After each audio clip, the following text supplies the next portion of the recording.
ಬಿಟ್ರೆ ಇನ್ಯಾರು ಮಾಡಲ್ಲ. ಯಾರು ಕೊಟ್ಟರು ಕಾಯೋದು ನಾನೇ. ಅದರಿಂದ ನಿಮ್ಮಪ್ಪನಿಗೆ ವರ ಕೊಟ್ಟವನ ಅಪ್ಪ ನಾನು, ನಿಂಗೇನು ಬೇಕು ವರ ಕೇಳು. ನೋಡಿ ಎಂಥ ಆಪರ್ಚುನಿಟಿ ರೀ, ಇಡೀ ಜಗತ್ತಲ್ಲಿ ಇಂಥ ಆಪರ್ಚುನಿಟಿ ಯಾರಿಗಿಲ್ಲ. ಏನು ಗೊತ್ತಾ ಕಾರಣ? ಎಲ್ಲರೂ ಬೇಕಂತ ಕೂತವ್ರೆ.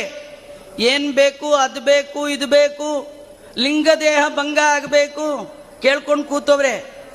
ಏನೂ ಬೇಡಲಿಲ್ಲ, ಕೇವಲ ಭಗವದ್ಭಕ್ತಿ. ವಾಸುದೇವೇ ಭಗವತಿ ಯಸ್ಯ ನೈಸರ್ಗಿಕಿ ರತಿ. ಪ್ರಹ್ಲಾದರಾಜರಿಗೆ ಭಗವದ್ಭಕ್ತಿ ಬೈ ಪ್ರಾಕ್ಟೀಸ್ ಬಂದದ್ದಲ್ಲ, ಹುಟ್ಟು ಗುಣ, ಸುಟ್ರು ಹೋಗಲಾರದ್ದು. ಕಾರಣ ಒಳಗಿರುವ ವಾಯುದೇವರ ವಿಶೇಷ ಸನ್ನಿಧಾನ. ವಾಯುನಾಚ ಸಮಾವಿಷ್ಟ ಅಂತೇನು ವರ್ಣನೆ ಮಾಡಿದ್ದಾರೆ. ಅಂತ ಮುದ್ದು ಮುಖದ ಪ್ರಹ್ಲಾದರಾಜರಿಗೆ ಭಗವಂತ ಕೇಳ್ತಾನೆ, ಏನು ಬೇಕು ನಿಂಗೆ ವರ? ಕೇಳಬೇಕೋ ಬೇಡ ರೀ?